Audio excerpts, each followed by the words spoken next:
They don't teach you a lot about Doukhobors in public school. So I didn't always know much about them, or what it is to be one. I was born in Kelowna, and then I lived on the West Coast, and then I lived in Ottawa, and then back to the West Coast. And it wasn't until I finally came to live with my dad in Castlegar that I discovered more about the Doukhobors and their rich and colorful history. Before that, I had the odd bit of borscht and pirahi, but that was about the extent of my immersion into Doukhobor culture. I didn't realize the great treasures of the Doukhobor people, who came to BC starting in 1908 because of their land loss in Saskatchewan. That was when the Dominion of Canada took away their lands and gave them to others that the government deemed more desirable, primarily because the Doukhobors refused to swear an oath of allegiance to the king, and they refused to be forced by the government to own land individually, especially when that government had previously guaranteed that they could live communally. With very little to start over again, over 5,000 Doukhobors came and settled around the Castlegar, Grand Forks, and the Slocan Valley areas of BC, where they did live communally, in over 90 villages, up until 1938. And that's another part, a sad part, of the Doukhobors' colorful history. After I got here to Castlegar and learned more, I did a school project about the Doukhobors' immigration to Canada. But looking back, it didn't even scratch the surface to what the Doukhobors were all about. I didn't realize that some of these Doukhobor treasures went way beyond what you can see. And there is a lot to see at the Doukhobor Discovery Center, where over the last 6 years my dad was responsible mostly for its various digital projects. Before coming here, I had no idea what a millennia or Sabrania even was, or the difference between Pasalom or Pasamwe. I didn't know that there was so much to the Doukhobors. And I didn't realize one of their greatest treasures was a 3.5 century old custom of psalm singing that some Doukhobors still partake in today. But throughout a project that the Doukhobor Discovery Center undertook, I learned not only an appreciation of the hundreds and hundreds of hours that went into putting this project together, but I learned about what's probably the least known and yet greatest treasures the Doukhobors possess. I can see why they call it the Doukhobor Discovery Center, because what I discovered during this project was probably the most memorable of experiences of my life.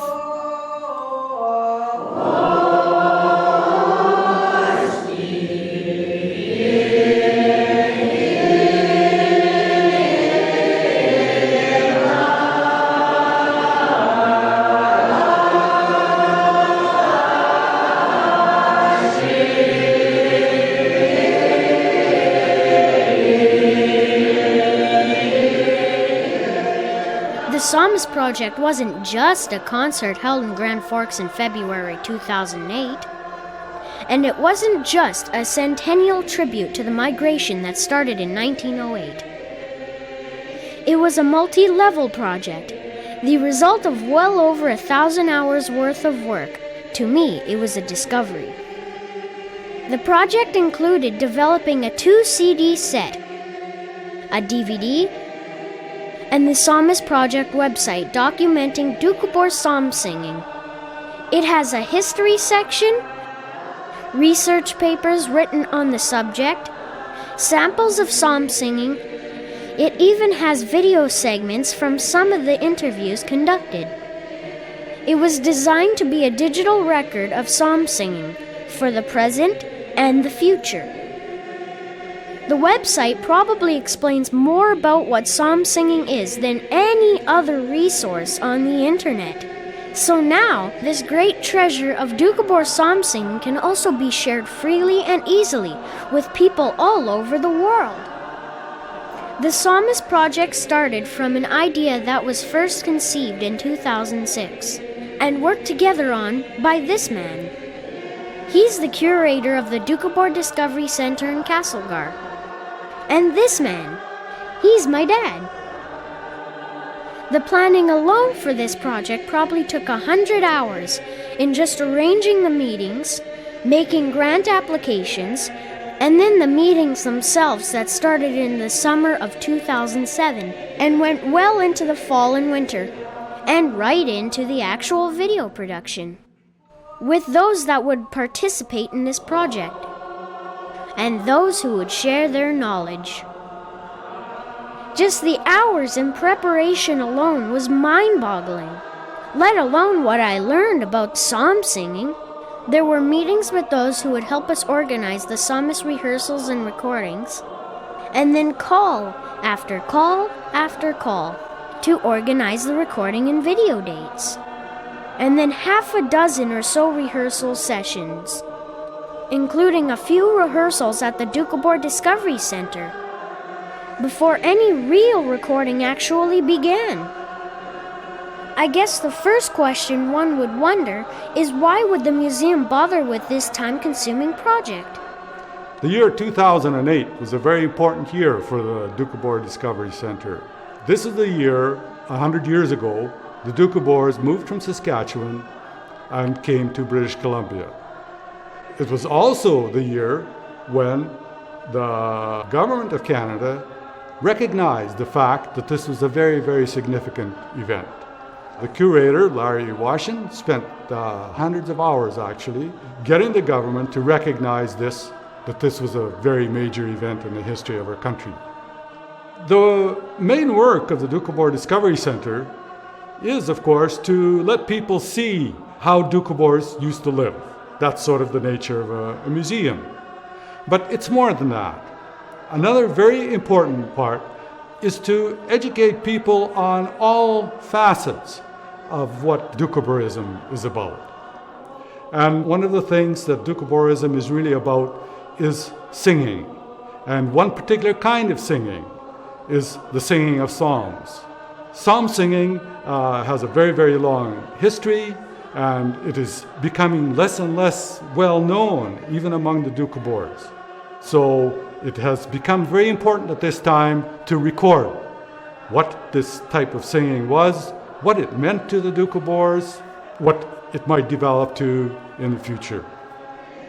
We wanted to preserve what this has been. It has been such an important part of Doukhoborism. That's what we're hoping to accomplish with this Psalmist Project. My dad's known as the digital guy at the museum. He has a background in audio and video production and multimedia and web design. His dieda, or grandfather, my great-grandfather, was Vasya Mohonin, who was both a friend and assistant to this man, Peter Chestakov-Vergin, who was the Doukhobor's leader from 1927 until his death in 1939. Chestakov was the son of this man, Peter Lordly-Vergin, or Hospodny, who was the spiritual leader from 1887 in Russia to when the Doukhobors first came to Canada in 1899. Though he was exiled in Siberia at the time and couldn't join them until 1902 in Saskatchewan, to the majority of Doukhobors, he remained their spiritual leader, building an amazing communal enterprise right up until he was killed in 1924. It was during Peter Lordly's leadership that the Doukhobors came to BC. But it should be understood that not all the Doukhobors in Saskatchewan at that time actually left. From 1908 to 1913, about 2/3 left the newly formed Saskatchewan, while about 1/3 of them stayed behind. And with what little they did bring with them to BC, psalm singing was one of their treasures. Today in Saskatchewan, there's still some limited interest in Doukhobor psalm singing, And some Doukhobors still in Russia practice psalm singing too. Samples of their traditional styles can be heard on the Discovery Center's website. But this Psalmist Project is primarily about the Doukhobor psalm singing in BC. So back to the project. With some of the knowledge my dad picked up in various projects over the last few years, combined with what he learned about Doukhobor history as a young boy from his grandfather and from his own father, this knowledge of his heritage is then passed down to me too. And this is important to note, because just like Doukhobor history is passed down, so is psalm singing, from generation to generation to generation. And it's been that way for over 3.5 centuries, maybe longer, because no one really knows for sure. So because my dad was the main video guy and the recording engineer of this project, I got to go along on various recording sessions and was the one who helped set up and tear down and did all kinds of other jobs, from watching grandkids to watching recording levels. But these sessions were where I learned a lot about the practice of Doukhobor psalm singing. A number of times, our recording sessions took us to Slocan Valley, Cristova, Grand Forks, Shore Acres, and I learned more, too, about genuine Doukhobor hospitality. Doukhobors always make you feel at home and welcome everyone to take part in the traditions. But the recording sessions themselves couldn't tell others about Doukhobor psalm singing. It's hard to do that anyway, because psalm singing is hard to explain, period. As a first-time listener, I found it very strange, almost eerie in a way. It's way different to listen to than the traditional folk songs and hymns I heard before. Psalm singing sounds mysterious, long drawn-out vowel sounds, words you can barely understand, and musical tones that seem to go all over the place. How can they remember? But the singing of psalms, is it actually singing, or is it chanting? See, it's not just a matter of singing words from a psalm book. That's done today only as a reference, and usually by the younger ones who are learning. But at one time, there were absolutely no written guidebooks. Psalm singing is far more than just singing. It's a deep inner feeling, a spiritual connection. In fact, it's referred to as soul communion. And as I was to find out, it's a unique, one-of-a-kind spiritual experience.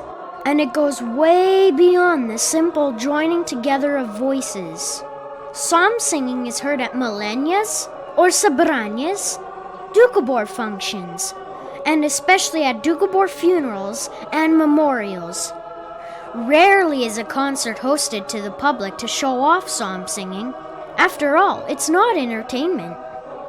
Which is probably another reason why the practice of Doukhobor psalm singing is not too widely known outside the Doukhobor community. The concert at Grand Forks in February 2008 was a rare exception to coincide with BC Heritage Week, and was hosted from a cultural standpoint to preview mostly what psalm singing is. But just a concert alone could hardly explain that. Without actually experiencing what psalm singing is really all about, the only way to find out is to hear from those who really know, the historians, the living scholars and authors. To hear from those who have recollections of psalm singing as children, and from those who can offer a much deeper definition of what psalm singing actually is, the psalmists themselves. And to hear from some of those from a younger generation who have inherited this treasure of their heritage. So what exactly is psalm singing? Where did it come from? What was its origin? For that, we have to ask those who know. Where did Doukhobor psalms come from? I might go all the way back to the old caves and to the discovery in the 1990s that tones can be produced and amplified in certain ritual spaces if one stands at the visual focus of those spaces. They were arranged so that would also be at the acoustic focus. When people still lived in caves and painted on their walls, they were singing, and they were singing in a spiritual context. And that, of course, passed down through the Middle Ages, the cathedral tradition. My hypothesis on psalm singing is that it actually goes back to the Nazarene, Essene times. I've done some research on psalm singing. I'd like to call it psalm chanting or chanting of psalms. And there are many different types or cultures that do chanting, like there's the Hindu chanting, there's the Gregorian chant, the Native American Indian chant. I believe that the Doukhobors developed a Doukhobor chant. And remember that this kind of song has always had a profound spiritual/psychological function. Doukhobor psalms belong to the same family as Hindu mantras or as Western church plain chant. They are meant to communicate, but they are also meant to affect the singer and the listener. It's hard to tell exactly where the distinctive melodic structure of Doukhobor psalms comes from because it's been refined and shaped in the Doukhobor community. And I have not had access or the skills to examine previous Russian traditions. But there's a very strong probability that Doukhobor psalms are intimately related to a medieval Russian chant tradition called znameny, which was displaced in the 1600s by the importation of Western harmonic and Western chant practices into Russian Orthodoxy. The origins of psalm singing are somewhere in the mists of time. Some suggest that it goes back to the 1600s. Others say it's much more farther back than that. All we have is the historical knowledge that has been passed down to us through our Doukhobor culture. There may have been influences along the way. I suspect Sufi and Tibetan Buddhism.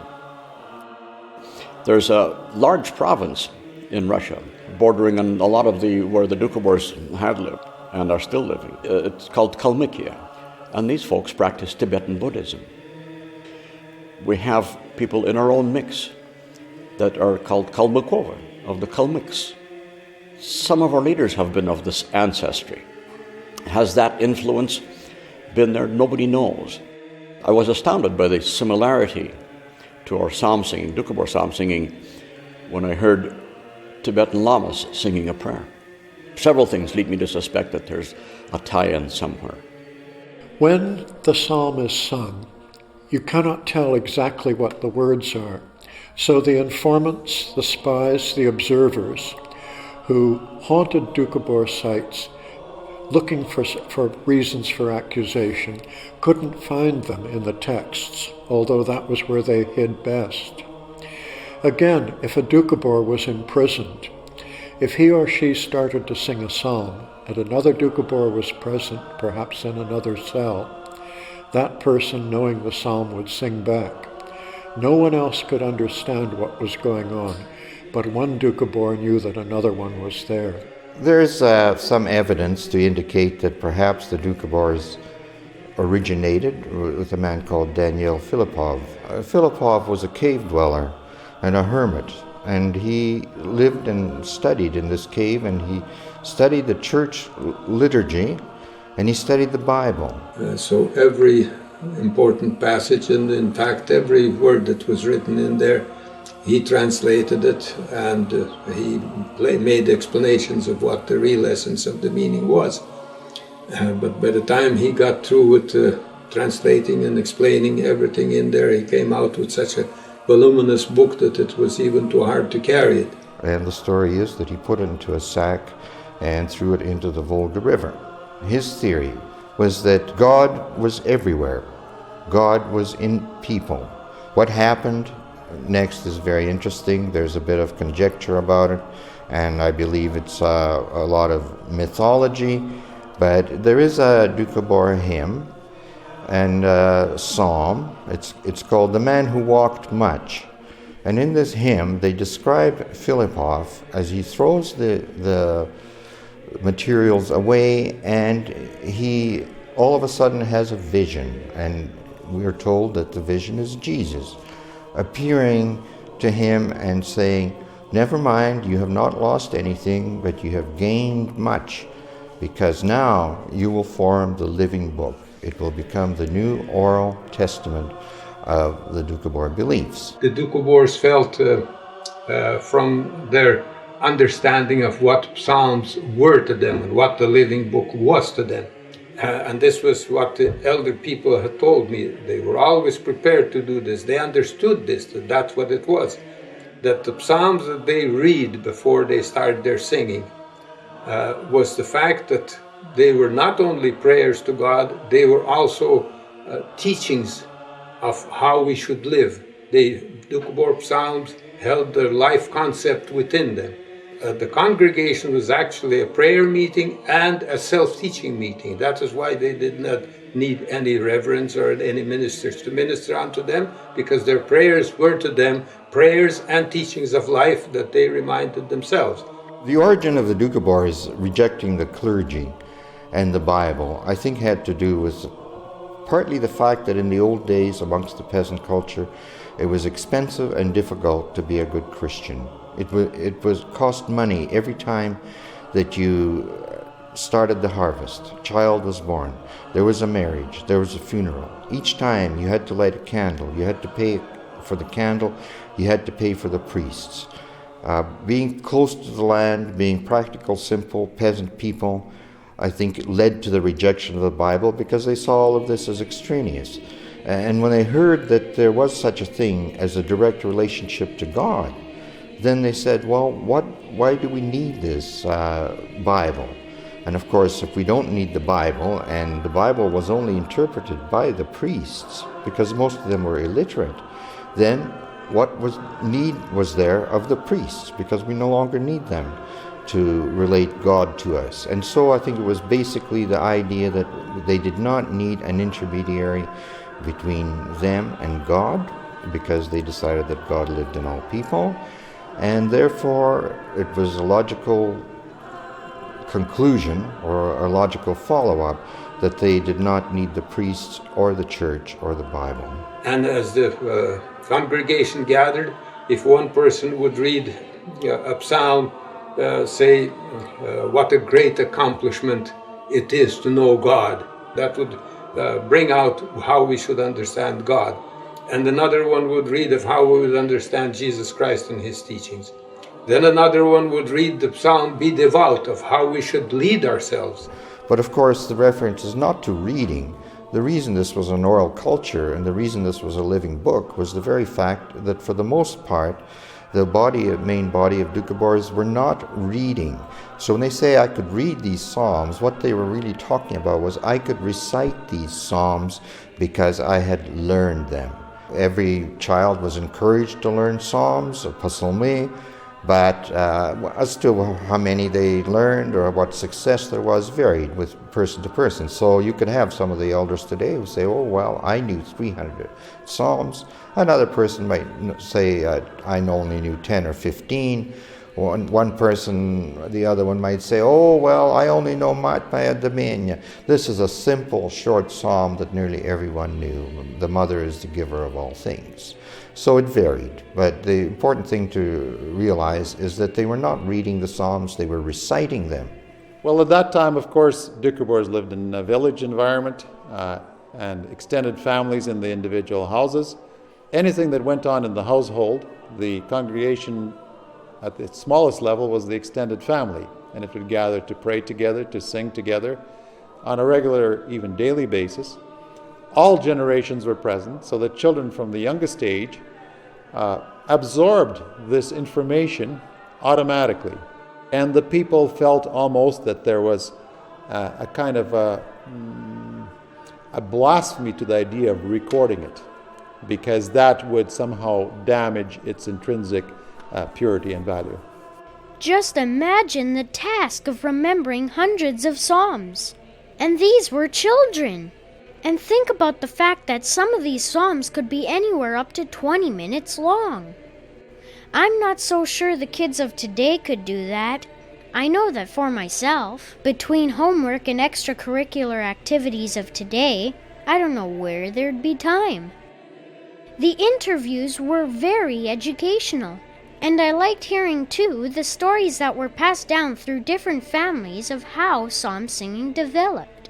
The story we were told when we were kids about where psalm singing came from is that angels actually came down to earth and showed us how to sing in these elongated vowels and drawn-out vowels. As a child, I was very curious about psalm singing. What was this music where you couldn't understand any of the words? My father explained it this way. He said when Doukhobors began to fall away from the church and came to their differences with the Russian government, they were persecuted for this. This wasn't accepted. And they had to find a way that they could express their worship in a way that wouldn't bring down punishment on themselves. So what they developed was this way of singing very, very slowly, where the words, in fact, were not understandable, but the words were still there. A story handed down in my family about psalm singing is back in Russia, when the Doukhobors were breaking away from the church. Soldiers were instructed, as I understood, not to do anything to the Doukhobors as long as they were in prayer. And so the Doukhobors would purposely elongate their vowels to make their psalms longer so that they would keep the soldiers waiting outside of their hall, outside of their gathering, while they were in prayer. And they could go on and on all day long in prayer, and the soldiers would be standing there, waiting. Living in a communal village with the parents and the grandparents, we memorized many psalms. These were not written down when the Doukhobors lived in the milky waters of Crimea, because by writing them down, this would be evidence against them as Doukhobors, and being found would mean that they would be sent to live amongst other peoples in different villages, or even sent to Siberia. So they avoided writing anything down, and they had to memorize all the psalms. As mysterious as the origins of psalm singing were, so were these stories that were passed down. Why these stories differed from family to family isn't known. Maybe the truth of how the long syllables and vowels evolved was in a combination of some of these stories. But the very fact that these stories were passed down seemed like kind of a confirmation that psalm singing was really important. While I was interested to discover more about psalm singing, I wanted to find out too about some of the things I noticed during our sessions. In almost every place we recorded, there was always bread, salt, and water on a table. And I wondered if there was any meaning to the wearing of kerchiefs.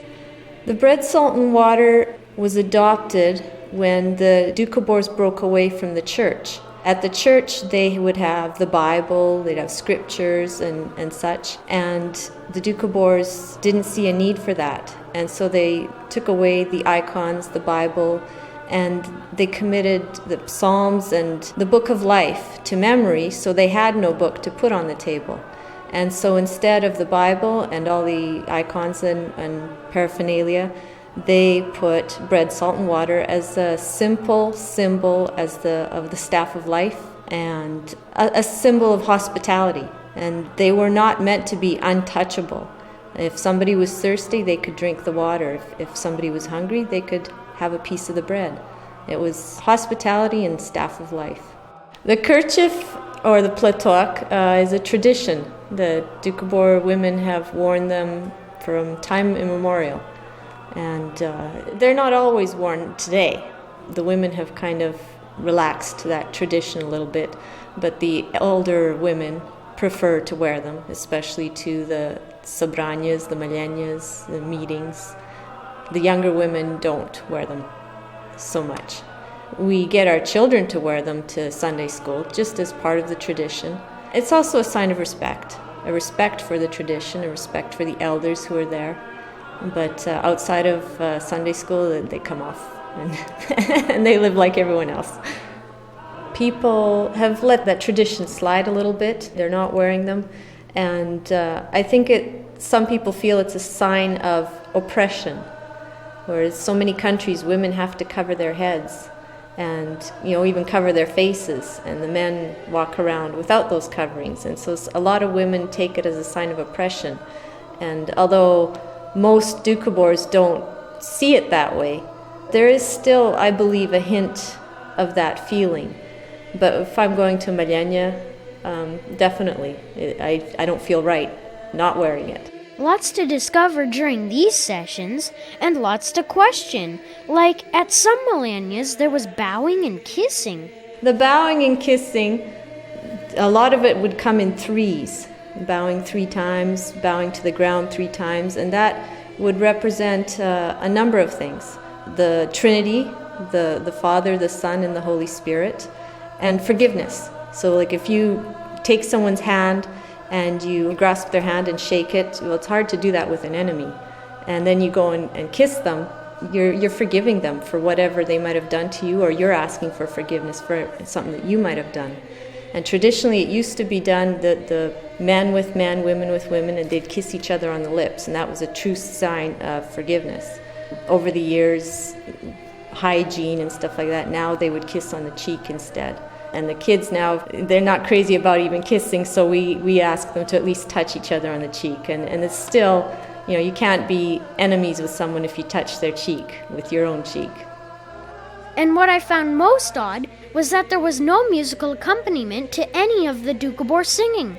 No piano, no guitars, certainly no church organs anywhere I could notice. When these Doukhobor psalms and these chants came into prominence, that the Doukhobor started using them, that was before the time of actual notes being introduced into the world scheme of things. And when the notes that started becoming used, you have your soprano, tenor, alto, bass, you have your 4 divisions, and everybody then sings his own line, and that produces a melody in note singing. The old-time traditional and Doukhobor singing, and the psalm singing particularly, do not fit into that category. Because if you have anybody, and any older person will tell you that, and the young people, they tell me that I shouldn't mention that ever again. If you put an alto voice into a psalm, it'll ruin the psalm. You cannot put an alto voice into a psalm singing. Absolutely does not fit. In the Middle Ages, when note singing was coming in, the churches themselves were against the notes. And they called the alto the devil's note, Djavelska nota, and it was not accepted. That's how far back it goes. That's way back to the Middle Ages. Now, the thing is, whether the Doukhobors were aware of that or not, I do not know. No elder has ever mentioned it. But what the elders did mention, and this I go along with, that music at that time was used to influence the masses, and particularly martial music, military music. And you know that, all of us know that. They get you going. That was one thing. And the other things is that churches took over. They had their pianos, they had their this, they had that. And they attracted the people with the music. And then the Doukhobor leader, and this was Kapustin, Saveli Kapustin, this was early 1800s. His statement that the elders always recall, it is not natural. If you want to really express your soul expression, you have to do it. You have to do it. Not somebody has to. You don't have to have that cane. He says, does the canary require an accompaniment to it? The canary is singing, she's expressing really freely, and she doesn't need no accompaniment. And if a person wants to express his feelings, especially to God, he has to do it from his soul. It doesn't have to have a director. It doesn't have a kind of an accompaniment. You don't have notes in front of you because you're singing through your notes.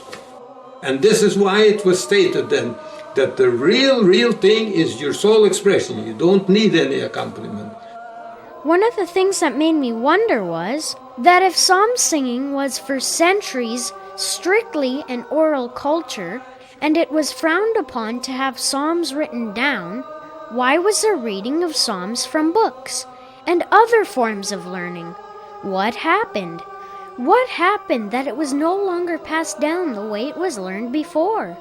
The Doukhobors traditionally were resistant to sharing the details of their culture, particularly with outsiders, and they had good reason for that kind of cautious attitude on a variety of levels. And prior to 1900, there was very little directly recorded of any of the Doukhobor liturgy, including the Psalms or other aspects of the living book. Occasionally, church investigators would come and ask questions, and the Doukhobors would answer them to the best of their ability, usually, quite succinctly, and that material was recorded. But there was no substantial recording of any aspect of the living book until Vladimir Dmitrievich Bonch-Bruyevich, who was a friend of Tolstoy at the time, and recommended by Tolstoy to the Doukhobors to help them with the migration to Canada. In the process, as an ethnographer, he became extremely interested in their liturgy, in their way of life, and he managed to gain their confidence enough, probably because he was a Tolstoyan, probably because he had helped them substantially during their migration, reluctantly, and in some cases they resisted it, but it turned out that they cooperated quite wholeheartedly in the end result, so that he was able to record at the turn of the century the majority of the materials of the living book for the first time ever in history.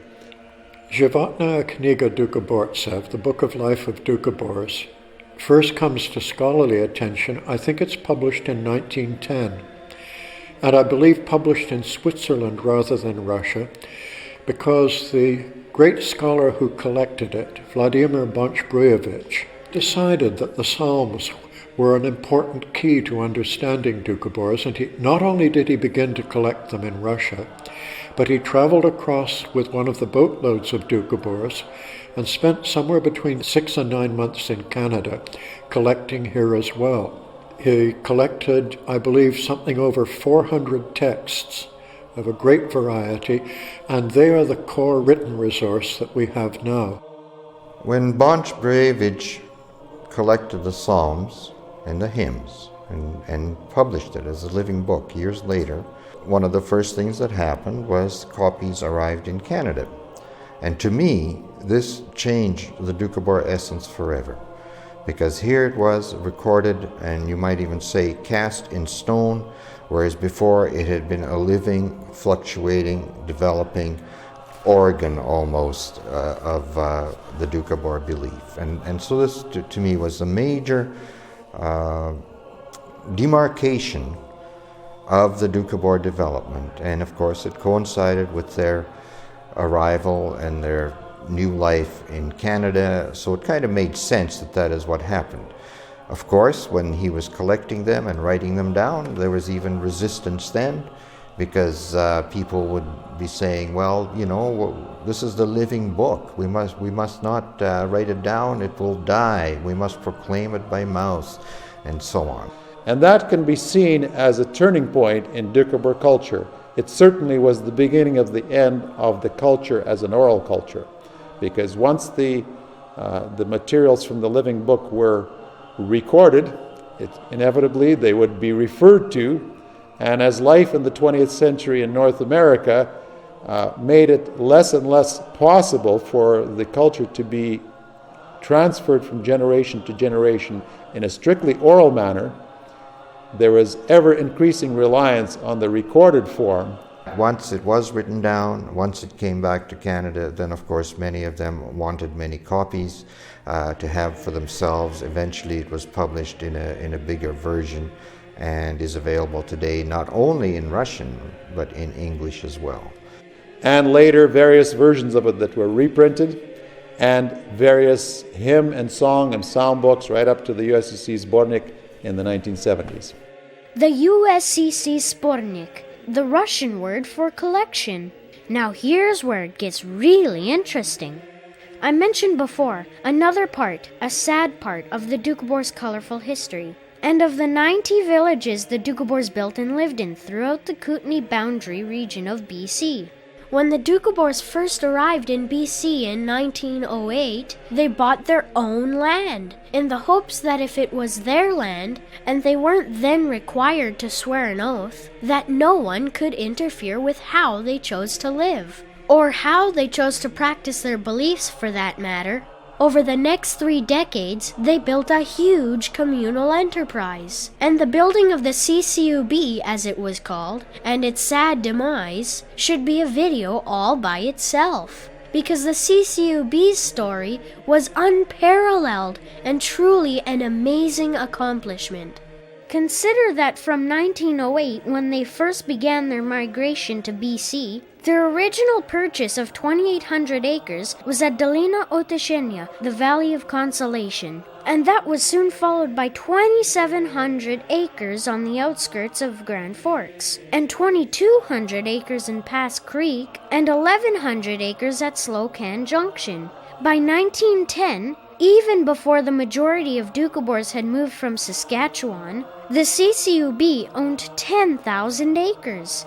And by 1912, this grew to over 14,000 acres. In 1910, the first Doukhobor school was built at Brilliant. Others were built at Raspberry, Fructova, Pass Creek, and Glade. And in Fructova, near Grand Forks, a brick factory was started.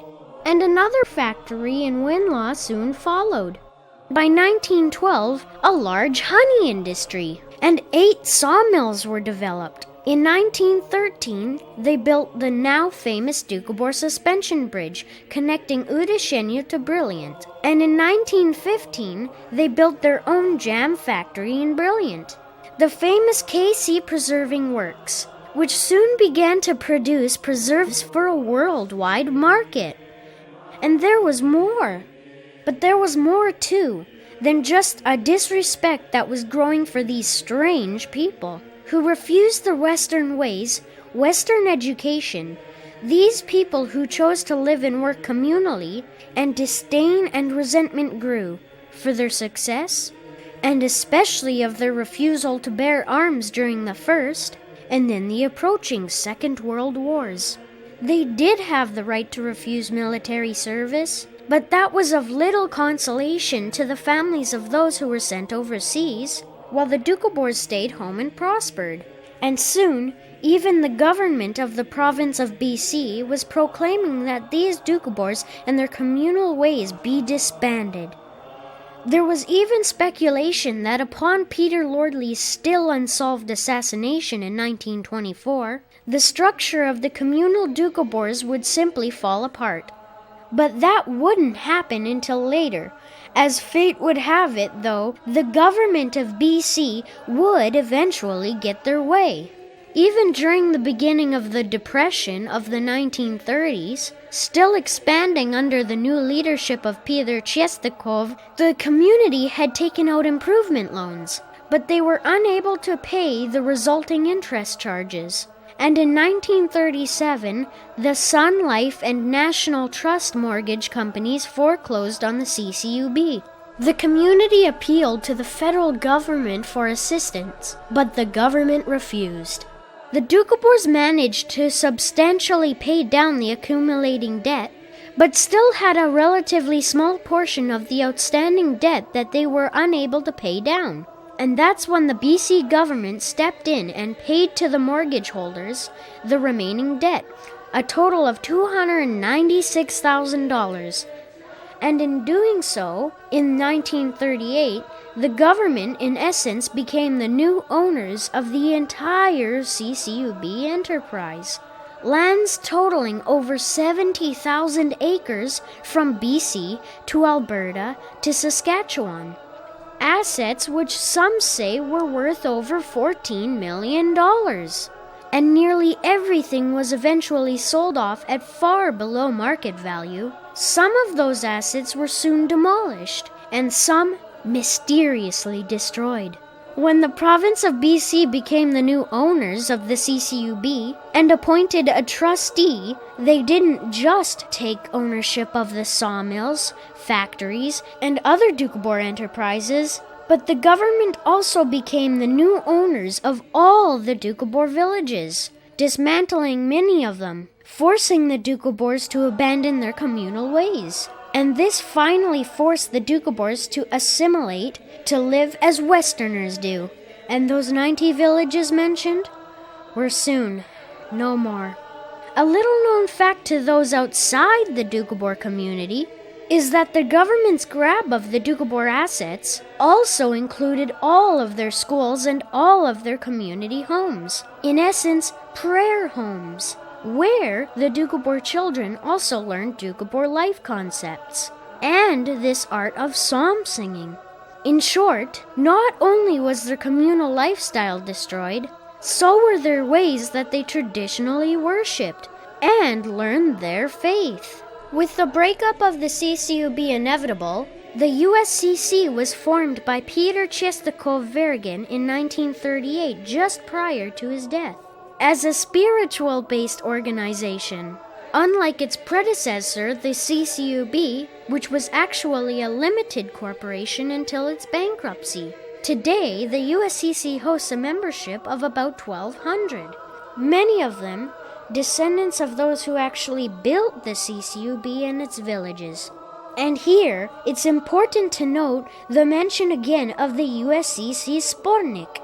And why, if it was so important for centuries that the living book be only memorized, written in the heart, and never written down on paper, why were the Doukhobors themselves now actually collecting, collating, and publishing these materials? With the community life still kind of flourishing right through the 1930s, the traditional mode of passing on the liturgy of the Doukhobors, the living book orally, was still fairly effective.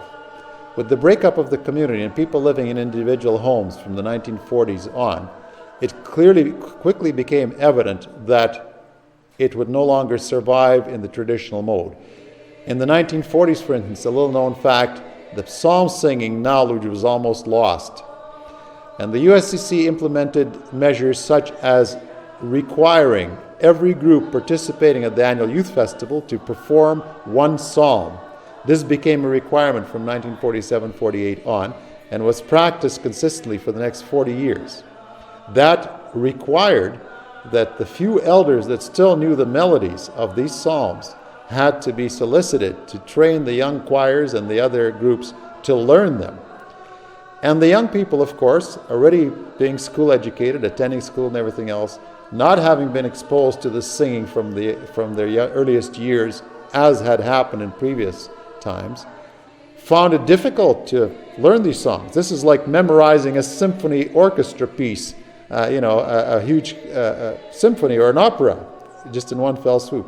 And when you have the situation that they're not written down in notes, people used every kinds of technique.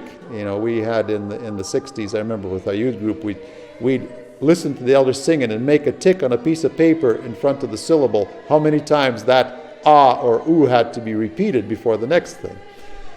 In the 1950s, the USCC decided to undertake comprehensive printing of all of the liturgical materials in the Doukhobor repertoire. That included the psalms as recorded by Bądź Bruich, all the hymns that were being in the repertoire used up to that time, and some of the more important traditional folk songs. A committee was formed in the 1950s and continued to gather this material, sift through it, edit it, and not really getting to a point of accomplishing the task. In the 1970s, it was decided to delegate 2 people to take on this task to completion. And those 2 people were Anna Markova, the mother of the late honorary chairman John J. Verrigan, and Peter Pilazhabokov, a long time, for over 20 years, editor of Iskra. Both very respected elders, very knowledgeable in regard to the traditional living book materials of the Doukhobors. And so they spent several years in the 70s compiling the final annotated version of the so-called Zbornik, or compendium of these materials, which was published in 1977. I think you can call that an exhaustive collection. There are a few psalms that are not in the collection that are in Bądź-Brujewicz's work, and in the same way there are a few things in Bądź-Brujewicz that don't appear in the Zbornik. It is a major collection and a major resource. And that has been kind of the definitive source, and has now become a standby to such an extent that you see many copies at the average funeral, prayer meeting, and there are even performing groups that come out sometimes with printed words, because now we have become dependent on them. And all that gave cause to question other books and other learning techniques. In Sunday school today, we use a book now. A lot of the psalms and songs are beginning to be lost because families are busy and they're not always going to Sunday school and they're not always learning all these numbers. They're spending more time in front of the TV, in front of the computer, so they're not spending as much time learning their psalms and songs and hymns. So we thought of creating a book to preserve at least the words. The reason behind the Sunday school songbook was to have translations, and it was such a phenomenal success. So many people embraced it, whereas in the beginning the elders weren't crazy about the idea. It was supposed to be committed to memory, not to a book. We knew the elders might not like it, although there already was a Zbornik. There was already a book, but because this included translations, and I know the elders were concerned about watering down our Russian millennias with the English language. But that's not what happened. Our millennias still run in the traditional language in Russian, and we do all our psalms in Russian, but at least we have an English explanation. The kids go home, and I've heard from a number of kids and parents who go to bed, they fall asleep with the book in their hands, learning what the psalmi that they've got memorized, learning what they mean. That was our hope when we were putting it together. That's how it would be used. That was the intention, and it's worked. It was an awakening to discover how, in just 100 years, something that was at one time considered almost blasphemy to have written down anywhere was now enthusiastically published in various forms. Another discovery was one of the more interesting methods by which psalms were presently being learned. I know that some people would say that psalms shouldn't be written down because of old beliefs. But in our case, what happened with our choir is a man and a woman that were elders that were teaching us. Well, they had their own lives and they just couldn't be there teaching us at every rehearsal. And we just get stuck here, then we get stuck in another place. I thought, well, this isn't working. So I started doing something maybe that's, well, taboo or not. Started making some dots. It's not notes, but we call it dots. And since I started doing that, well, that was that first psalm. That was 20 years ago. Since then, about 95% of our choir, how many members there are learning like all together and not just few people.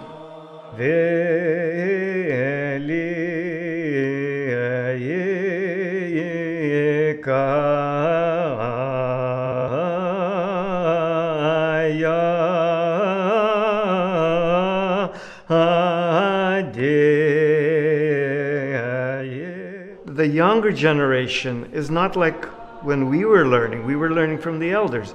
The younger generation, they got football, they got soccer, they got music, they got so much homework.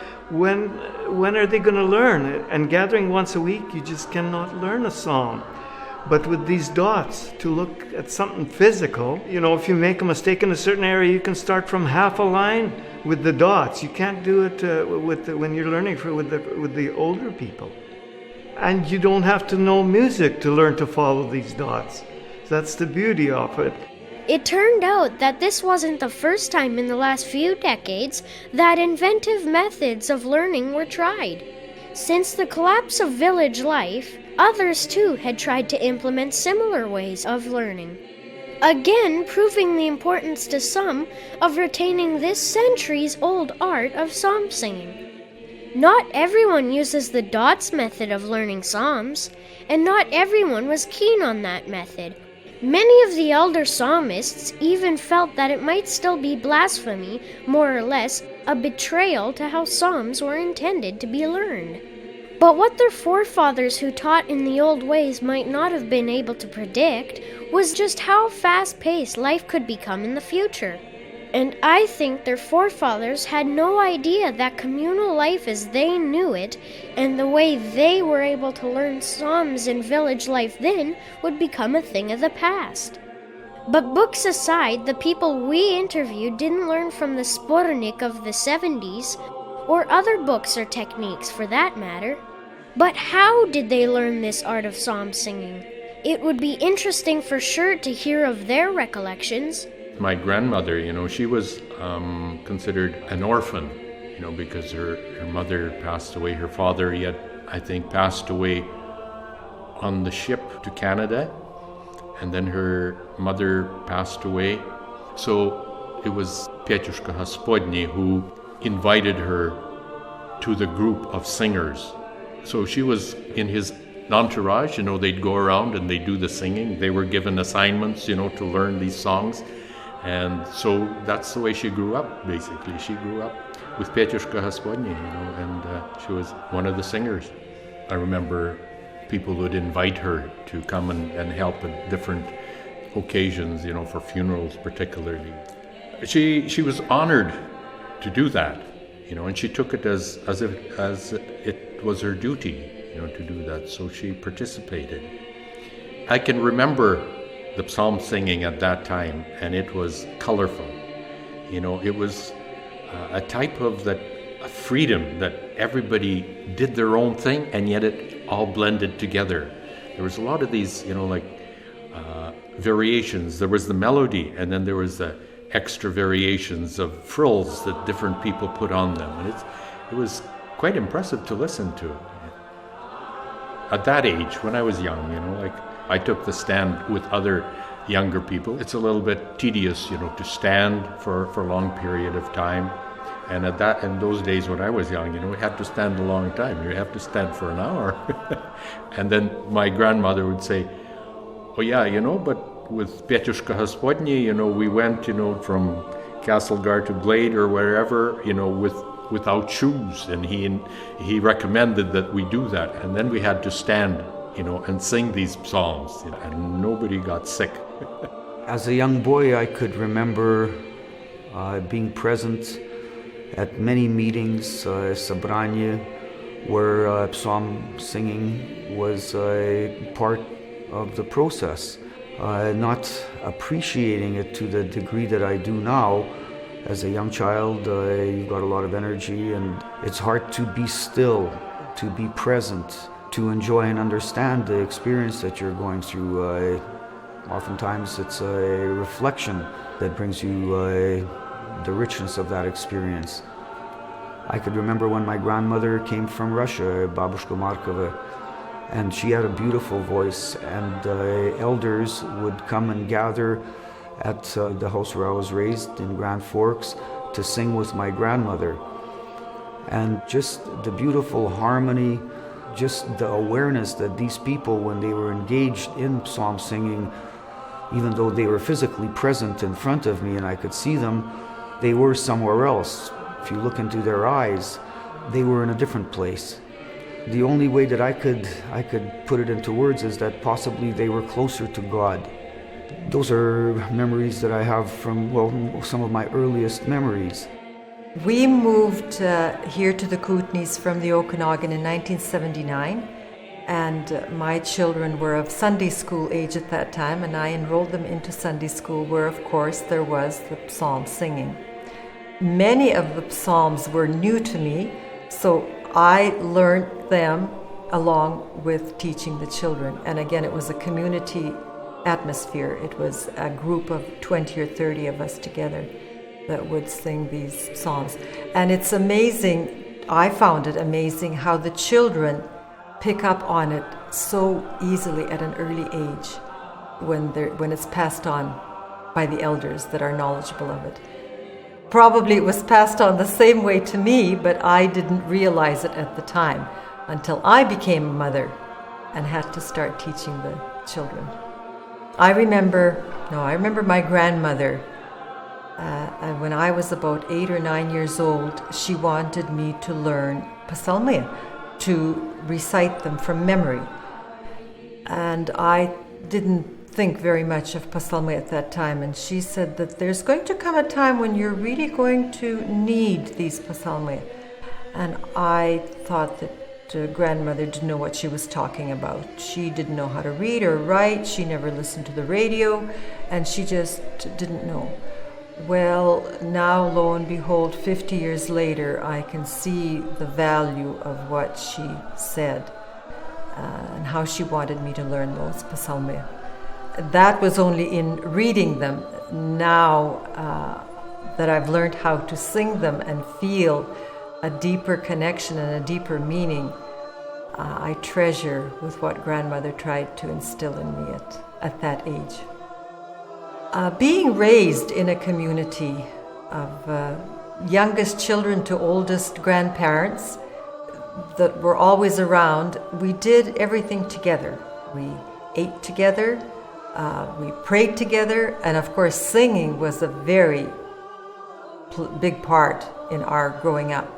So when I'm asked how I learned these psalms and these hymns, we were born with them. We just learned them from the time we were born, because we sang before we ate, we sang after we ate, we sang in the evenings, we sang in the mornings. Our whole life was surrounded with singing. We had no words to learn from either. We just learned from memory, from sound. Most of the hymns and psalms that I know now, I learned from memory and not from reading them. Grandmother, like I said, not knowing how to read or write, just orally passed them on, and we orally learned them. It was a way of life before, and I can remember our parents that way, that, in the summertime, come spring and into the summer, there was jobs, especially in the construction industry. A lot of them worked in construction. That's when the jobs were. But come the winter months, everything used to slow down as far as economically, and the jobs weren't there. And this is where the parents were back at home, and through the winter, sabranie were a way of life, a big way of life. And this is where they got together and they sang the psalms and the hymns. And this is where the big spiritual discussions took place at these times, with others as a group. And this was a big part of the movement of our people, I think, and it reflected on us as kids and young people, where we tapped into that, whether we sat there and listened continuously, but it was a continuous thing in the winter. And we as children picked up on that, and it stayed on us as adults, the importance of it, the importance of Doukhobоrism. You take an older generation from us, about a 10-year span. They were, I think, exposed more to this type of economic activity, where in the spring, summer, and fall they worked, winter they were at home. So when I look at them, their knowledge and the number of psalms possibly and hymns that they have in their repertoire are greater even than what we have, because they spent the winters singing in communion with their brothers and sisters.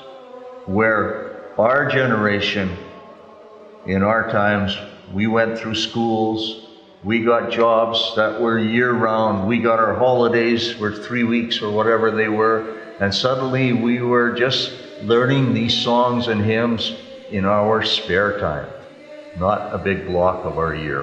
And that is a big difference between the two generations, and that's only 10 years difference that I'm looking at. Doukhobor singing has been with me probably since I was born, because my parents loved to sing.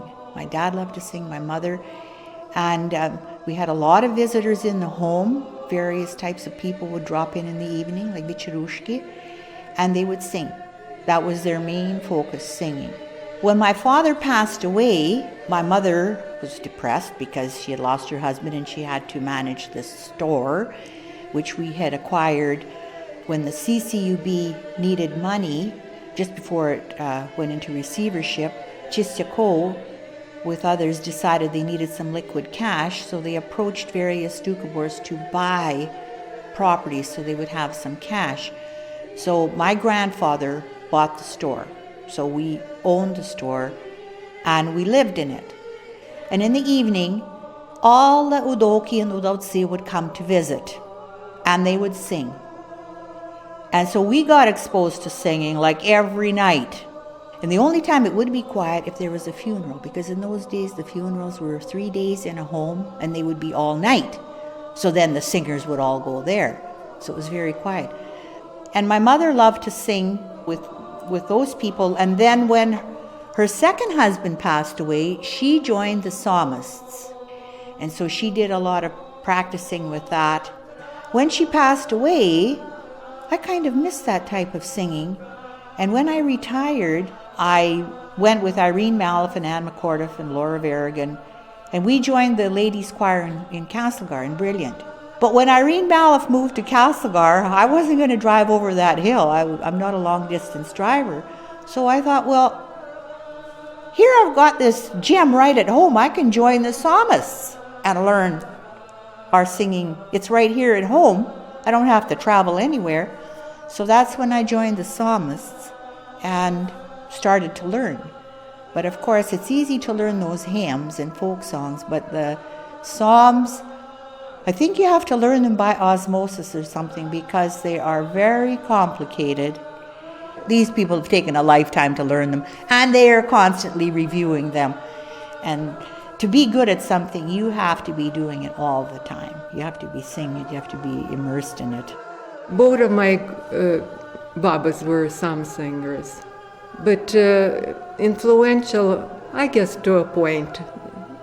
I think it was just part of the culture. My mom was a psalm singer. She's a very powerful singer, and a memory that most don't attain, so she probably knew them all.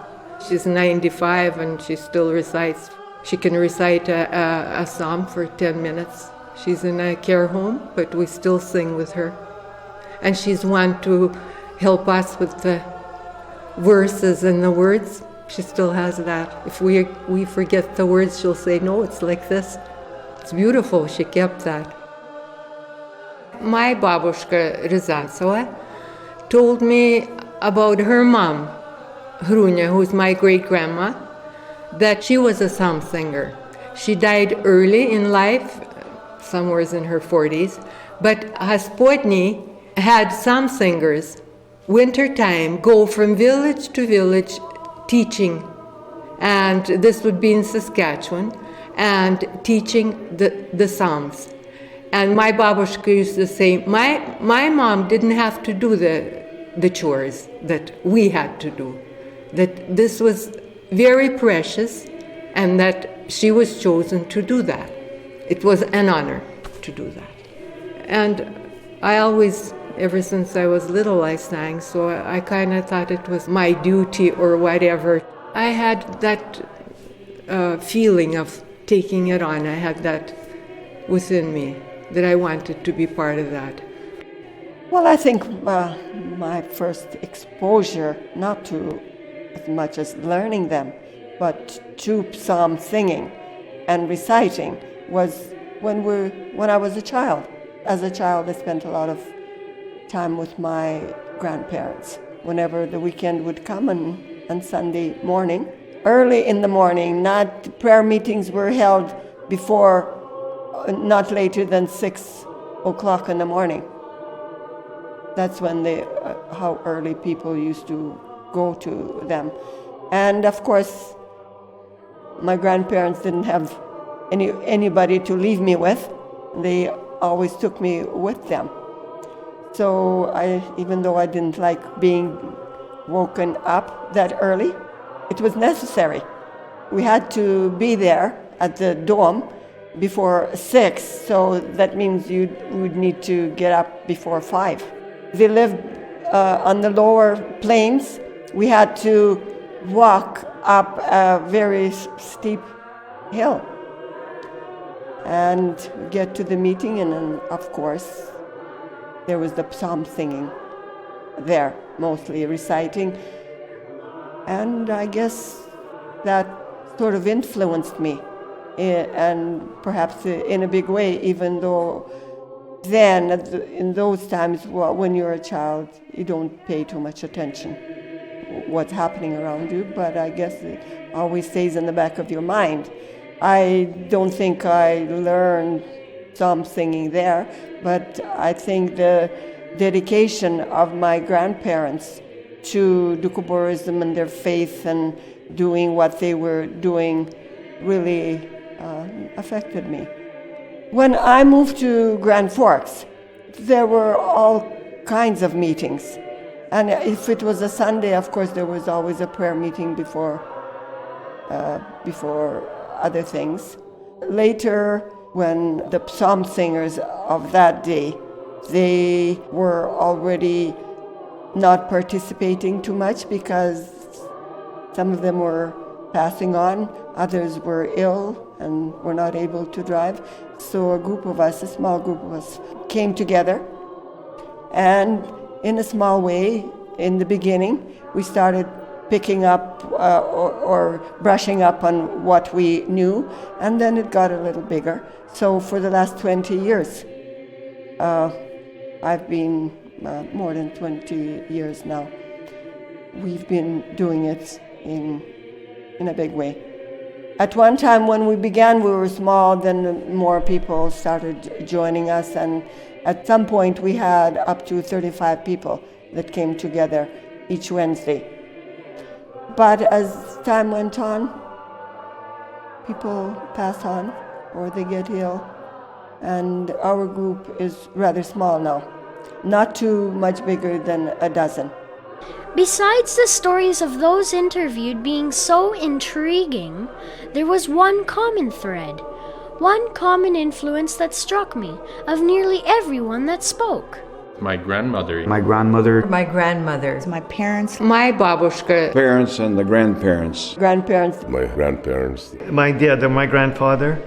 Which made me realize again how different things are today. The people we interviewed, for the most part, could actually remember growing up in communal life, where their babas and diedas, their grandparents, were always nearby, and sharing these Doukhobor life concepts. There were no daycares, no kindergartens or preschools, and children spent time surrounded by their grandparents, not like today, where many kids seem to see their grandparents only on special occasions. When these people were children, they spent their time with a community of people with a knowledge that was passed down through generations.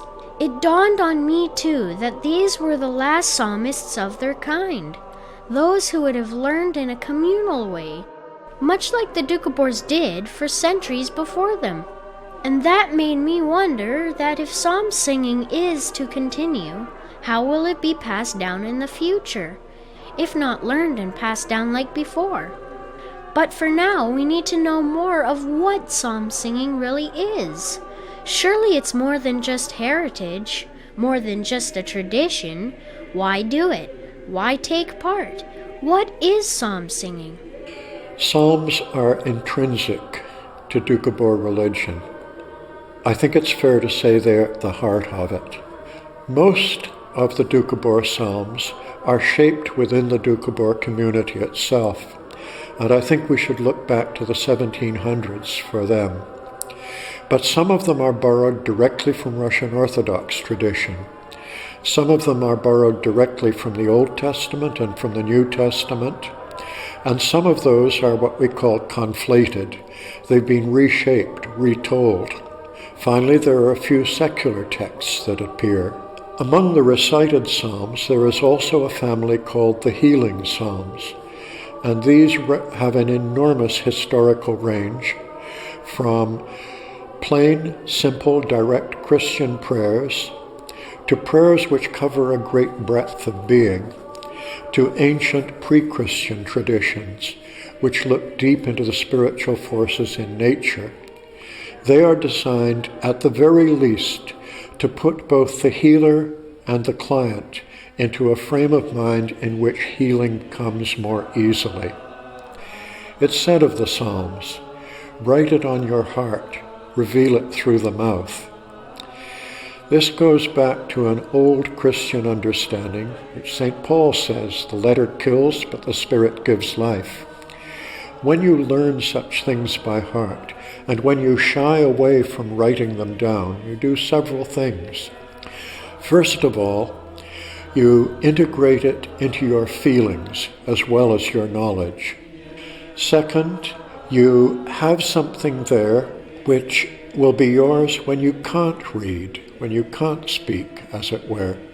It's inside, it's not outside in a book.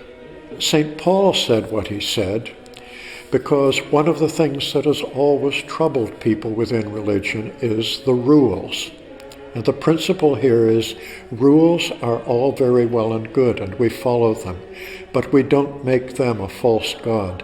It's the Spirit that animates the rules, the Spirit that's in the Psalms, which is the important thing and the thing that gives life. When we're singing a hymn, the words of the hymn are very important because it tells what the hymn is about. Whereas in the psalm, we chant the words, but that chant, that tone, that creates the vibration which gives the ability for a person to connect to the higher spirit or the divine spirit. It's very difficult for a person to sing a psalm by himself. You usually need 2 or 3 or 4 or more people in unison to sing this psalm. And when there are several people singing a psalm together in harmony, the soul just flies. The people around that are singing with you in the same tone, in harmony, it's a coming together of souls. It's like meditation, deep meditation. It's lifting you up spiritually. You feel at peace, and also it lifts your energy. We go to funerals to help with the bereaved and also help the deceased lift up the soul. With the psalm singing helps lift the soul higher, and with the transition from this world to the next world. Why we sing psalms at the funerals? It seems like it's a tradition passed on, but it also seems to pacify the family and get into that spirit of communion, sort of, for the deceased, for his soul too, that we feel that it's still floating around. It didn't go to its designated place. Lots of the Doukhobor people believe that it takes up to 6 weeks before it goes to its designated place. At that time, it's called a commemoration, or it's called a pominki. When working as a teacher, there was much stress. So I started going to Malenius regularly.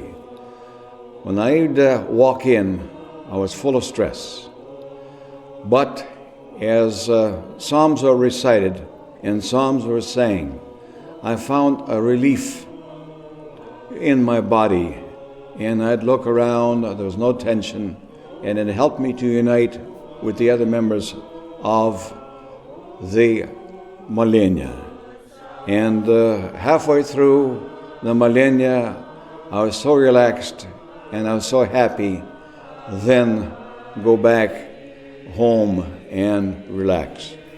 What's important about the Psalmei is the way that they're sung, and they're different from the way that I used to sing and worship as a young girl.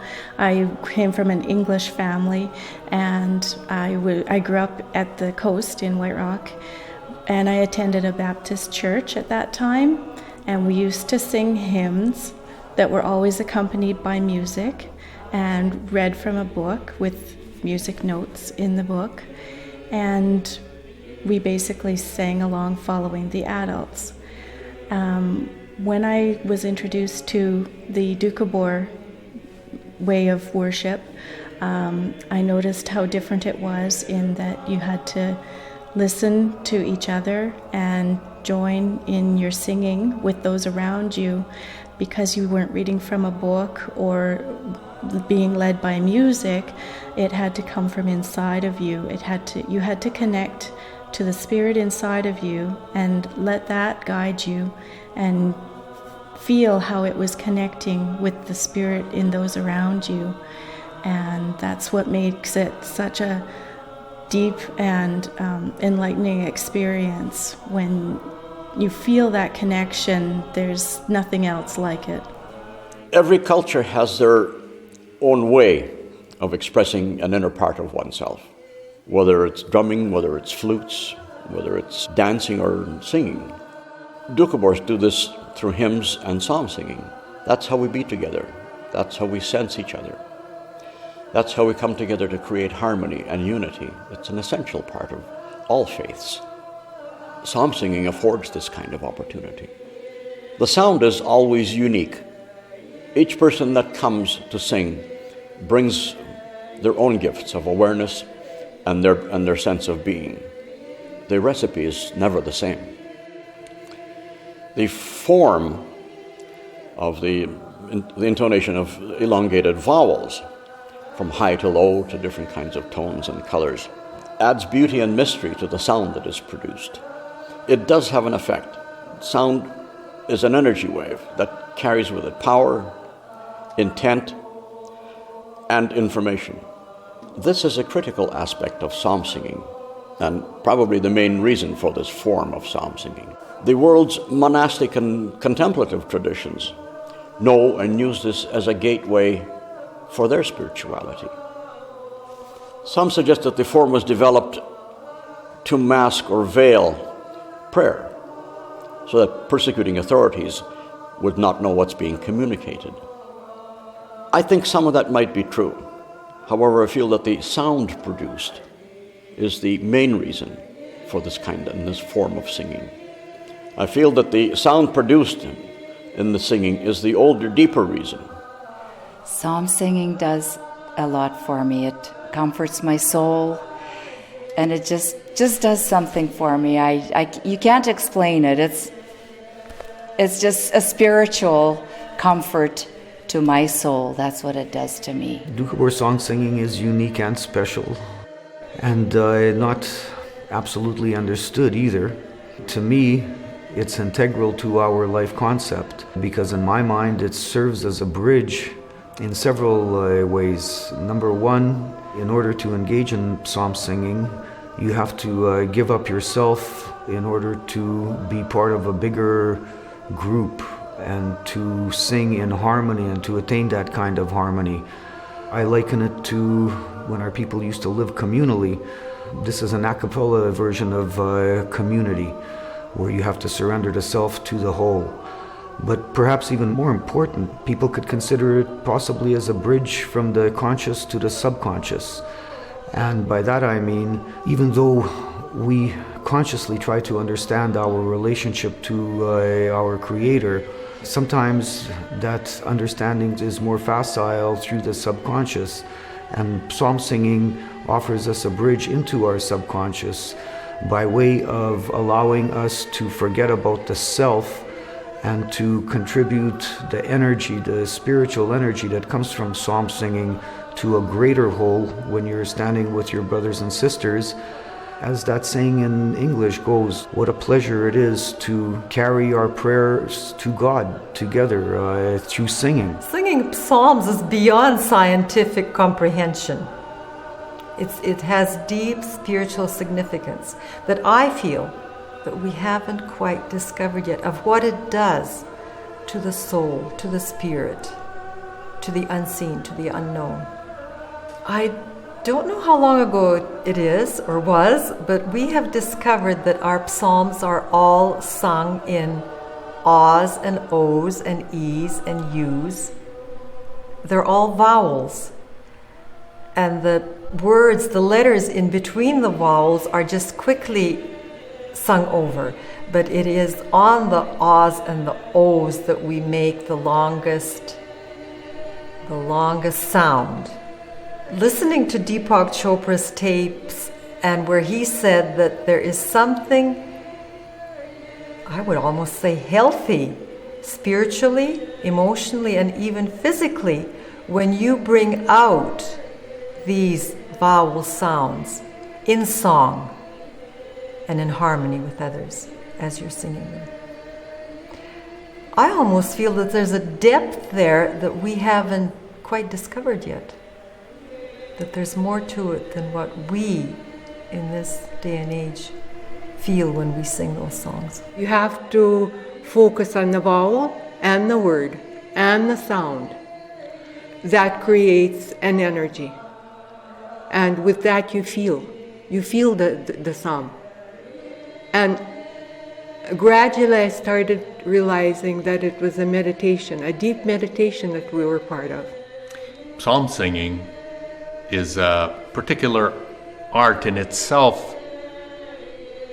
There's different aspects of it that produce a certain type of power. And to me, psalm singing is highly underestimated and not fully understood for its value. I'm saying that because I grew up in an environment of always hearing psalm singing in prayer meetings, funerals, and other occasions. When I was young, I took for granted that it was a Doukhobor tradition that kind of evolved that way for various reasons. I even heard that it was a way to disguise the words in the Psalms because they weren't very favorable to the authorities at that time. I viewed it, it was mostly the older people that wanted to upkeep this sort of tradition. But I thought other music was more to my liking at that time. Now I have a much greater respect for it because not only did I eventually start following along and found that I actually enjoyed the experience and eventually gained an endearing appreciation of it. But it wasn't until I had the opportunity to go to India and be introduced to some of the studies that have been done on spiritualism. I found that the Eastern philosophies, they've got books and books about the science of actually how to transform consciousness into a spiritual, a higher awareness. I was struck with was the similarity that it had with the Doukhobor psalm singing. How to reach samadhi in the Doukhobor psalm singing, particularly everyone that has experienced that, they will recognize it right away, that sense of samadhi. The exercises is to give you the ability and strength to be able to sit for a prolonged period of time. The breathing, the inhalation, exhalation controlled. And that opens up chakras. Chakras in the Eastern philosophy are the 7 major energy centers. Here it is, like a totally different philosophy, from a different world, but how parallel it is. The breathing that you have to do, well, in psalm singing, this is exactly the experience that you have, that it to the point, that you're lightheaded.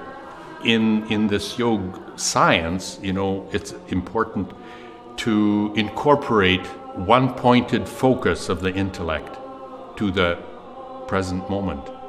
With psalm singing, you have to be, otherwise you miss the notes. You have to be very much on it, like right in the moment and watch it all the time. So you have the mind doesn't have time to stray. There's aspects like meditation, that goes with it. And that meditation is followed by all of these, all of these aspects lead to meditation. And I wouldn't be surprised that originally that there was a period of silence that was taken after every psalm that was sung. Words in the Psalms convey many layers of meaning and are very worthy of study in themselves. Singing adds another dimension, and there's many different layers that can be explored. From a social group where people simply gather to be together from a common heritage, common traditions, to another layer where one can get into a meditative mode. Then one can better sense the various sounds, the harmonies, and the beings involved. And people become entrained. They become an integral part of that. Our people commonly refer to this as soul communion, and a state is achieved. Sound can be sensed as a flow of energy, and one encounters this first point of surrender to something that's larger and bigger than oneself. You go into your heart, you experience a deeper soul communion. Yet there's this sense of you and the rest of all of what's happening now in this flow. There's still an aspect of duality. Yet there's still a sense of, yes, this is it, and there's something other than it outside it. At some point you experience this further, and you can feel a widening sense of the being in this it. And you can move from what you would call an ethnocentric experience to more world-centric experience, where you feel engaged with the rest of humanity on the planet. That becomes a different kind and a deeper kind of soul communion. And for this, you need to enter it through your heart. Yet we're still sensing this as an I and worshiping a thou. Most religious traditions pray from this aspect. There's a point past that, whether you explore that through meditation or psalm singing, you can get to a point where you can get past the communion, this world-centric sense, the awe, and there's a sense of being all that is, with the rest of all that is. And it's past the point of duality. A different state is sensed, where there is nothing, and all simply is. There is nothing else. It's been said that when the Doukhobors first arrived in BC, starting in 1908, they were mostly illiterate. Many of them couldn't even write their own names in Russian, let alone English. But there wasn't anyone from the academic world who wasn't impressed with the number of psalms that all the Doukhobors, children included, knew by heart. The living book held nearly 400 texts, and it's claimed that many of the elders then knew them all. And at that time, all Doukhobors practiced psalm singing. It's one of the characteristics that made them so unique. In the 1960s, musicologist Kenneth Peacock from Ottawa's National Museum of Canada came to Western Canada to study and record the Doukhobors' music. It's noted that he once stated, "Should the Doukhobors ever cease to practice the singing of psalms, it will truly signify the end of Doukhoborism." But just because the number of psalms recited today is far less than it once was, and just because not all Doukhobors practice psalm singing regularly like they once did, no one really believes that it signifies the end of Doukhoborism. But perhaps a spiritual component to Doukhoborism has been lost through time. It's hard to say where psalm singing is going in the future, but at this point, it's not looking too great. We are experiencing a shortage of lead singers, and it's mostly through health. If more younger people come forth and join and really are determined to learn, I don't know how long to last. For a young person to be introduced to psalm singing, I think it's a very, very tough thing to accomplish, to get a young person interested in that. The older people, of course, they lived through this experience of singing these songs. They know the spirituality of what's going on. It's easy for them, but people get older, and older people die. So if the younger people aren't learning it, the spiritual nature of the Doukhobors is growing less and less and less. I don't believe psalm singing will die because of the changing of the times, the changes that we see in our younger generation. They seek meaning and they're pursuing it avidly. They're exploring. I expect, instead of dying, I expect a renaissance of sorts. I believe that it'll be carried on, but maybe we need a change of the way it was put out to us. It was put out almost like an obligation. But now we have to explain what actually happens during psalm singing, what it creates. We have to do that. And I believe the young people, they'll be taking it on because they're way beyond us in their understandings. I think it'll continue, but I think we as the elders have to let the youth look at psalm singing, or like I've been calling it, psalm chanting, because I think they will realize that there's more to it than just a bunch of old gray-haired grandparents sitting around there and chanting these psalms. There's more to it than that. I really don't know what its future is. I mean, I would hate to see it lost because it is something precious. It is something unique to our culture.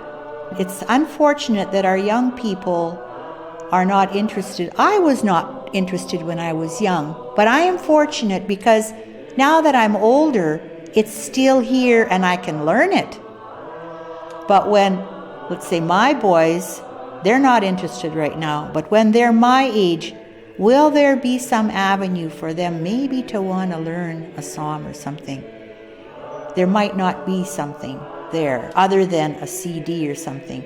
And that is not the same as actually sitting with people and learning on a regular basis. I feel that psalm singing is going to acquire a deeper depth than what it did before.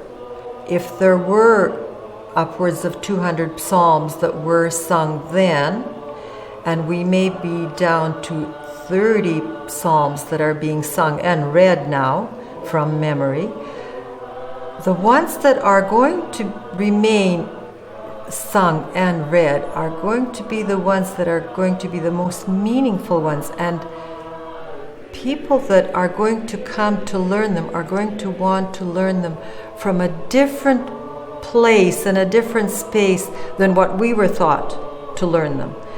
We learned them because we had to, because our grandmothers said that we had to learn them. It might seem like it is almost on the brink of dying out, but I feel it's just like that spark. It just might come back to life again with a totally new meaning to it, a different aspect. This is my inner feeling. And the ones that are going to be carrying it through further are really going to feel what they are singing. It won't be just a have to. While these interviews spoke of the youth and of the future of psalm singing, we of course had to hear from the youth, from the youngest psalmist in the groups we recorded. People wonder why I do this at my age, and maybe it's because when I was smaller, I would come to practices with Baba. Maybe it's from Sunday school, my introductions into the songs. I was with the youth choir, and I am now again. I took a break from them to start up with the Slocan Valley Choir, and I found that I learned more from them, because with the youth choir, they're wonderful and all, but they're all learning still. With the elders, I'm directly getting their knowledge, and it's invaluable. They have a different quality to the way they speak, to their manner. I have a chance to seek out this comfort that everybody felt, like, more readily. And then I'm learning it from my Baba. And it's good to learn from her. Like, it feels good. I think our songs, the ones that we have left, they have to spread beyond our community. Like, there's no way the people that we have left are going to be able to sustain them. And other people are interested, people outside the community, like people who just speak Russian but don't know these things. They love to be involved in them. And we have to invite them in. We have to embrace more people. Some suggest that there is no such thing as coincidence, and that all that happens was meant to happen. And that might be true, because as coincidence would have it, while most of our interviews were taking place, while our interviews spoke of the hope for continuation of psalm singing, another project was in the making too.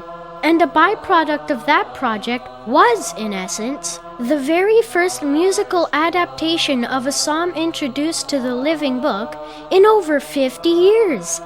So significant was this occurrence that this event, the making of this psalm, and some perspective from the youth that took part in this event had to become part of this video record. Because maybe, just maybe, this event was the hope expressed earlier, the beginning of the renaissance of psalm singing that some spoke of. We developed an idea to give young people the opportunity to express themselves creatively and to have a way that we as Doukhobors could come together and share with each other that creativity. So this event we lovingly called the Creative Jam, and essentially it was for people to bring all their creative expression, whether that meant musical instruments, whether it meant painting and paintbrushes, whether it meant sculpting, and open hearts to just spend time together and see what we could create. It's significant because young people currently don't have an opportunity within the Doukhobor context or traditions to express themselves in that fashion. Generally, musical instrumentation is frowned upon when accompanied with Doukhobor singing. We held this event at the Pyramid in Kristova, also known as the Kristova Learning Center. We had three intentions. So one was to create a melody to a psalm that actually everybody in the younger generation really feels connected to, which is Utishi Меня Господи. The next one was to depict that artistically in some artistic fashion. And then the third part of that was to write a peace song. So all those three things was the intention with which we put out the invitation for everybody to come to this creative jam. The Doukhobor psalm, Utishi Меня Господи, is one that never had a melody put to it. And it's one that was commonly read and is commonly read by many children in Sunday school and by adults as well. It's actually a favorite of many people, including myself. Several years ago, I had visited a psalmist in Kristova, Mary Schusterbedov, and asking her whether it was okay for us to write a melody to a psalm, because people in the community would say, no, you can't write a melody to a psalm. And I'm asking why not. And thinking that she's sort of one of the important singers in the community, I thought she'd be the best person to ask. And she said, of course you could write a melody to a psalm and go for it. It's just magical what happened. Somebody had an idea initially for how the melody should start. We went with that. We added some things. Other people suggested that the words seemed to indicate that the melody should do this. Let's kind of follow the meaning of the lyrics of the psalm. And somebody else said this is how this should go, and maybe somebody was like, no, we kind of hear it this way. Some time would go by, someone just out of nowhere would suggest this, and before we knew it, within 4 hours, in one afternoon, the melody to Utishi Меня Господи was born.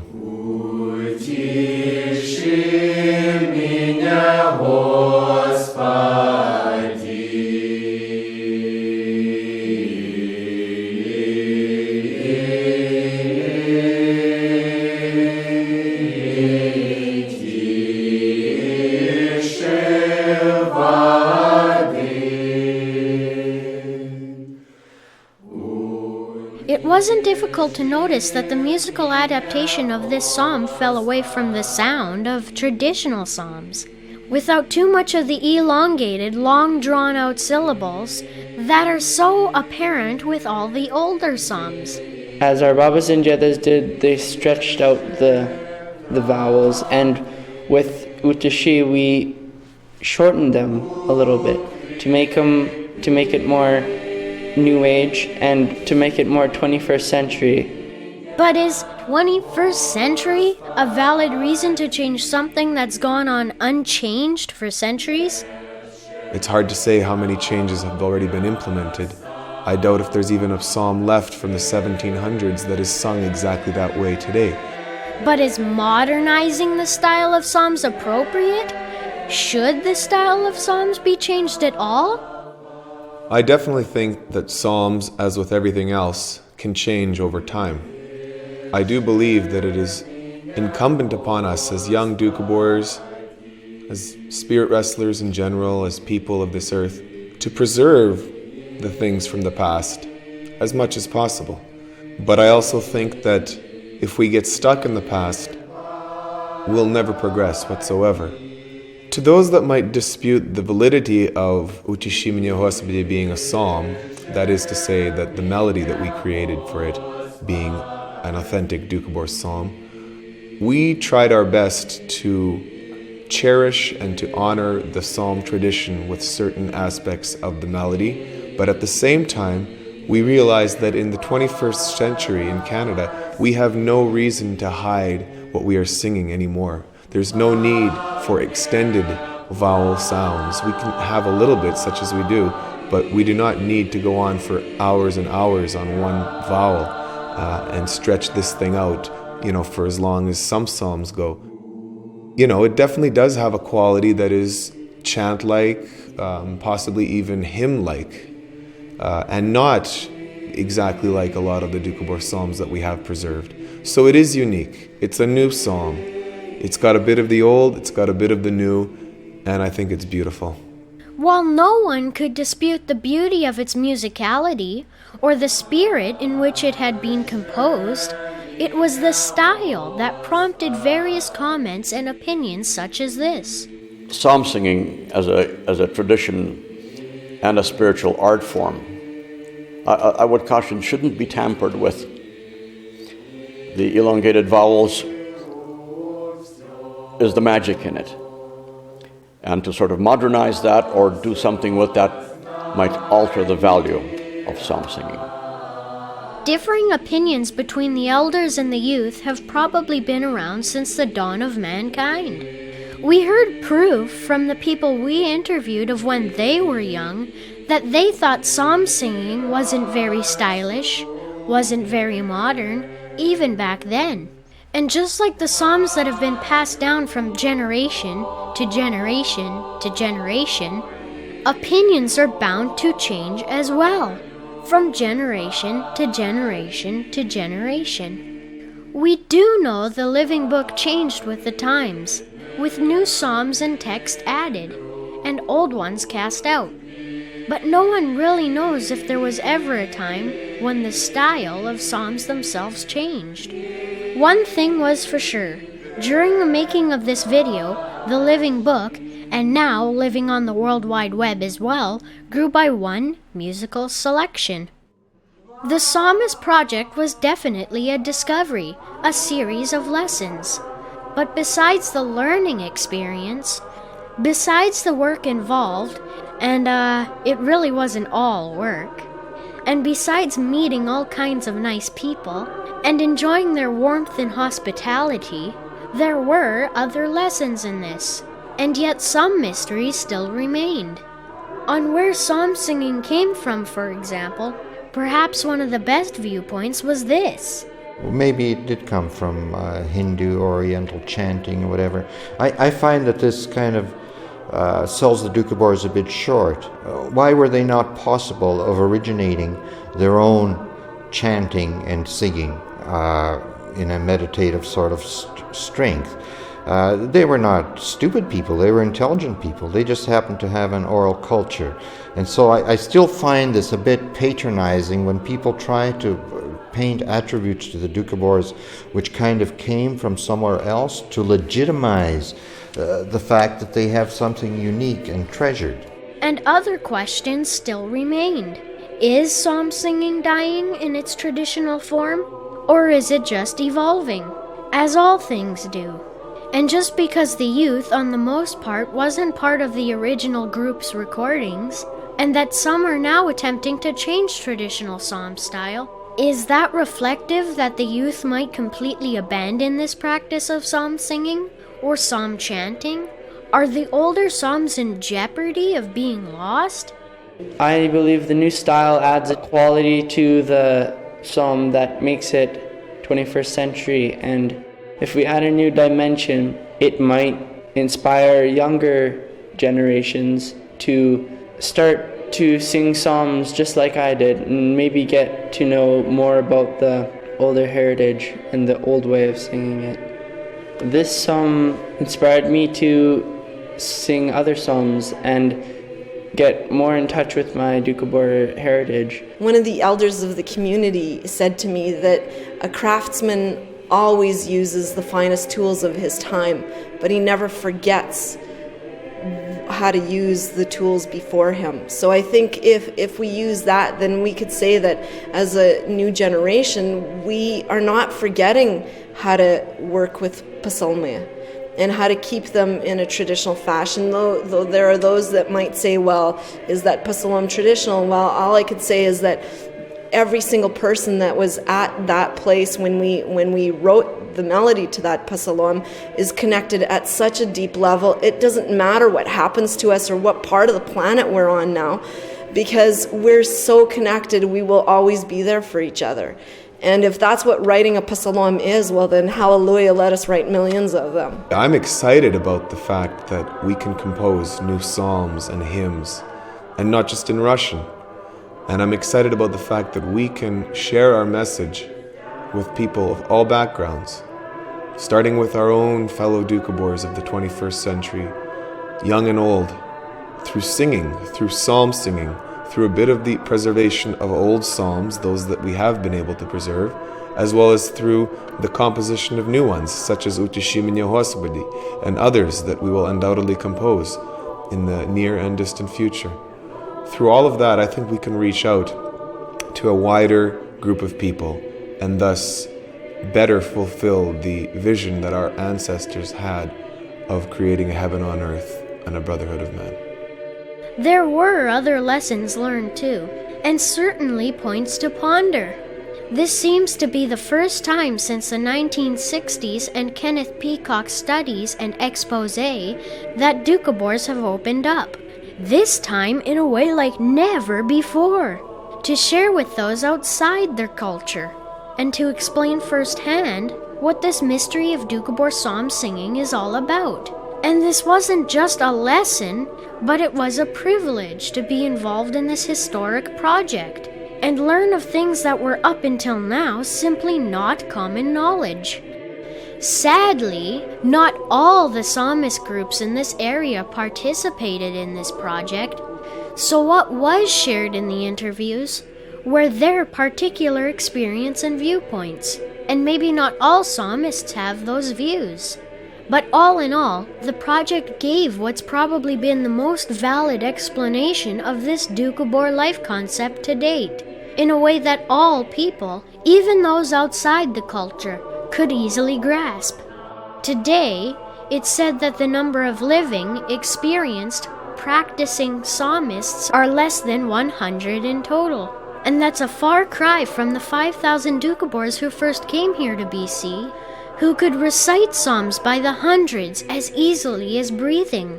And today, only a fraction of the total of Doukhobor psalms can actually be remembered and recited.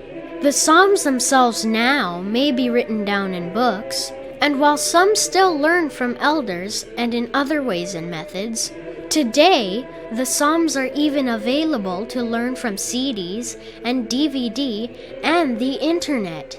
But psalm singing itself, or psalm chanting, is still something that's inevitably written in the heart, to be shared with others who truly care about it. Things have changed over time. There's no more devil's note. There certainly are alto singers and psalmists. There's no more communal structure like in earlier days. and the ways of learning have certainly changed. And as we've seen firsthand, the Psalms themselves are changing too. And the living book still lives and even grows. Unlike the lands they lost back over a century ago in Tsarist Russia, or the property that was confiscated by the Dominion of Canada in 1907, or the properties that were taken away from them later in British Columbia, Doukhobor psalm singing is a treasure that can't be confiscated. It can't be taken away. It's recession-proof. And though the popularity isn't at all what it once was, the practice is still alive, even today. And it doesn't seem to be that this practice is going to disappear anytime soon. I think Doukhobor psalm singing is one of the greatest treasures ever discovered.